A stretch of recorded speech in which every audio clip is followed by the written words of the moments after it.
Selamat pagi, salam sejahtera. Isu hangat pagi ini, milik siapakah balak ini? Berita sepenuhnya.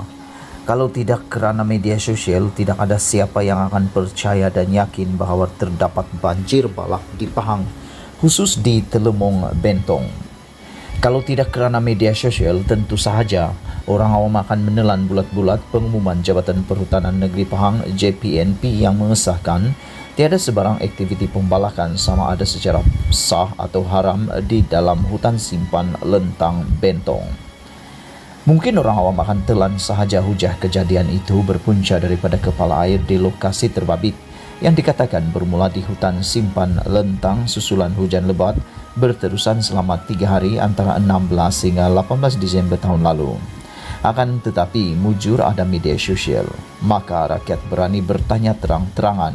Mujur juga ada media sosial, maka video banjir balak itu dapat dikongsikan oleh rakyat seluruh negara. Mujur sungguh ada media sosial, maka kita semua dapat melihat bagaimana banjir lumpur telah menghanyutkan sama ribuan batang kayu di Pekan Karak Bentong Pahang. Gambar dan video yang direkam oleh orang awam atau diambil oleh wartawan tular beredaran. Balak yang mengapung dalam banjir lumpur ini mengakibatkan kehancuran ratusan buah rumah di beberapa buah kampung dan dikatakan meragut 10 nyawa. Ada kanak-kanak yang terkorban malah. Sungguh menyayat hati melihat beg mainan yang ditemukan terbenam dalam lumpur bersama sisa balak. Foto oleh Farizul Hafiz Awang untuk NSTP malah patut menjadi foto unggul tahun 2021. Terakam rupa longgokan ribuan kayu kayan serta aneka serpihan kayu hutan yang menghalang aliran sungai Telemong dan ikut menjadikan bencana banjir besar pada 18 Disember lepas satu malapetaka menakutkan. Adun Sabai, Kamace Dorai Rajo dilaporkan menggesa agar ada penerangan bagaimana ribuan serpihan kayu boleh berada di sungai itu. Pertanyaan beliau, soalan saya adalah dari mana kayu-kayu balak dan serpihan di dalam sungai Telemong ini datang? Bagaimana boleh ada di sini? Pihak berwajib perlu menyiasat dan menjelaskan kebenaran ini kepada rakyat. Amiduddin Yahya, pengerusi pembela, ikut bertanya, persoalannya dari manakah balak-balak ini datang? Syarikat pembelakangan manakah yang terlibat? Nampaknya ini bukan aktiviti balak biasa-biasa, tetapi pembalakan mega yang tidak sengaja terlondeh dek kuasa Allah yang Maha Kuasa ini. Yang paling penting, agensi manakah yang bertanggung jawab membiarkan atau lagi teruk membenarkan keburukan ini berlaku? 2 orang ahli akademik ada jawaban untuk Amiduddin Yahya. Mungkin beliau tidak akan suka akan jawabannya. Jadi rakyat baik apa fahaman politik pun inginkan jawaban. Rakyat yang mujur ada media sosial dan tidak lagi mudah dibohongi telah bertanya, milik siapakah balak ini? Seandainya Sudirman masih hidup, Sudir tentu menyanyikan lagu dengan lirik seperti di atas. Allahyarham Sudir pun orang Pahang. Saksi dan mangsa banjir balak ini dilaporkan memberitahu kedahsyatan kejadian banjir balak tersebut. Misalnya, Abdul Ghani Taib menceritakan, dari rumah saya yang tidak jauh dari sungai, saya nampak kayu-kayu balak mulai menghempas jalan raya dan rumah-rumah sekitar Telemong. Kalau kita menerima bulat-bulat dakwaan bahawa kepala air penyebab banjir besar di Bentong tersebut, kita rakyat yang mujur ada media sosial tak hadam begitu sahaja bahawa balak itu muncul secara kun fayakun. Balak melanda rumah sehingga jahanam ini bukan kisah biasa, bukan kepala air biasa. Tentu ada pertanyaan yang melirit dikemukakan oleh kita, rakyat yang mujur ada media sosial dan tidak lagi senang ditipu senang-senang. Kepala air satu faktor, tetapi balak itu tidak terbit tanpa semana-mana. Kata pakar geologi dari Universiti Kebangsaan Malaysia UKM, Profesor Emeritus Datuk Dr. Ibrahim Komo, pembalakanlah penyebab penggodolan hutan yang kemudian menyebabkan pula hakisan tanah tinggi bersifat ekstrim dengan bukit serta tebing sungai mudah mengalami tanah runtuh. Profesor Ibrahim menyuarakan hal ini pada bulan Januari 2021. Banjir balak pula terjadi Desember 2021. Maka kita boleh lihat bagaimana nasihat pakar telah dipersetankan. Jadi, hujan lebat satu hal, balak satu hal. Jangan terpedaya dan syukurlah kita rakyat ada media sosial untuk tidak mudah dikekecauankan secara begitu sahaja. Bahkan sejak 2015, utusan Malaysia pernah membuat sorotan bahwa banjir di Karak Pahang antara lain disebabkan oleh aktiviti pembalakan. Dalam siasatan media tersebut, sejak tahun 1985 lagi, banjir lumpur dan balak telah menimpa rakyat tidak sudah-sudah. Untuk rekod, antara tahun tersebut, Pahang diperintah oleh Parti Barisan Nasional dengan UMNO sebagai teraji utama. Jadi kita bertanya lagi, milik siapakah balak ini? Pertanyaan Aminuddin Yahya, pengerusi pembela, ada pada penat lelah kajian dua orang ahli akademik.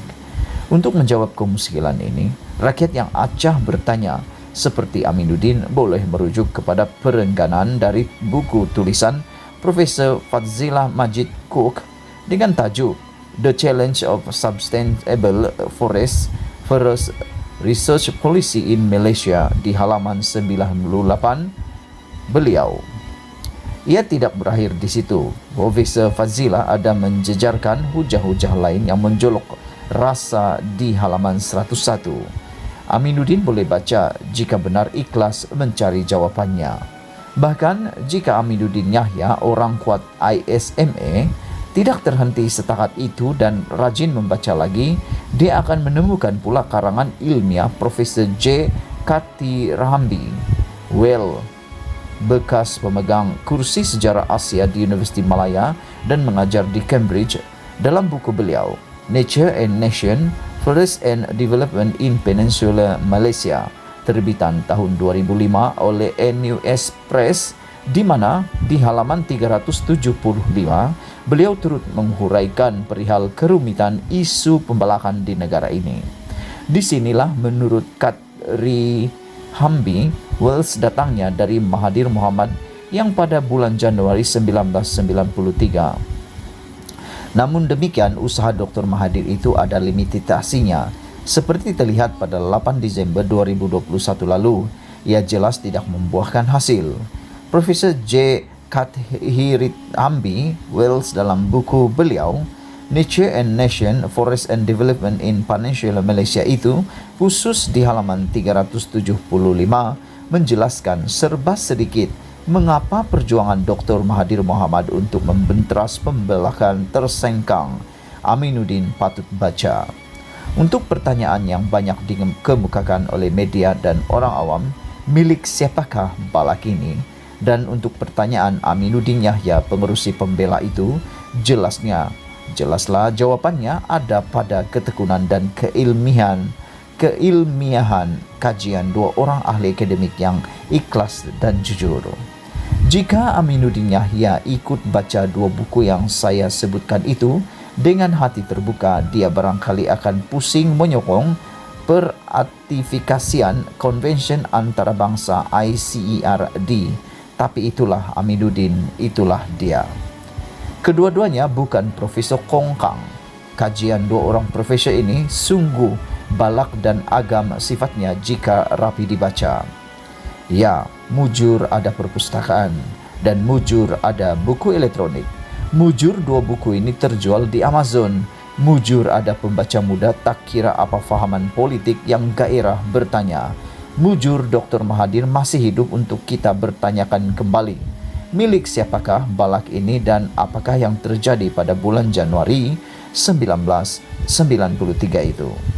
Mujur semua itu jika tidak pengumuman Jabatan Perhutanan Negeri Pahang JPNP yang mengesahkan tiada sebarang aktiviti pembalakan, sama ada secara sah atau haram di hutan simpan lentang Bentong, akan memadamkan kisah-kisah balak menghempas jalan dan kediaman. Kisah tragik balak melanda keluarga dua orang kanak-kanak yang sedang bercuti, kisah kematian. Mujur ada laman web, ada portal berita atas talian, dan ada media sosial. Maka rakyat boleh melakukan kajian sendiri. Mujur betullah ada TikTok, ada Facebook, ada Twitter, dan ada Instagram. Maka dapatlah video dan foto banjir balak yang demikian menjahanamkan itu dapat dikongsikan oleh rakyat seluruh negara. Syukur sungguh ada media sosial kita tidak senang-senang diperbodohkan lagi. Dipetik daripada Malaysia Kini, ditulis oleh Faisal Tehrani, pengarang dan fellow pengkaji di Institut Alam dan Tamadun Melayu Universiti Kebangsaan Malaysia UKM. Tulisan ini tidak semestinya mencerminkan pendirian Malaysia Kini. Sekian isu hangat petang ini. Jangan lupa tinggalkan komen anda, tekan butang subscribe dan kita jumpa lagi. Bye-bye.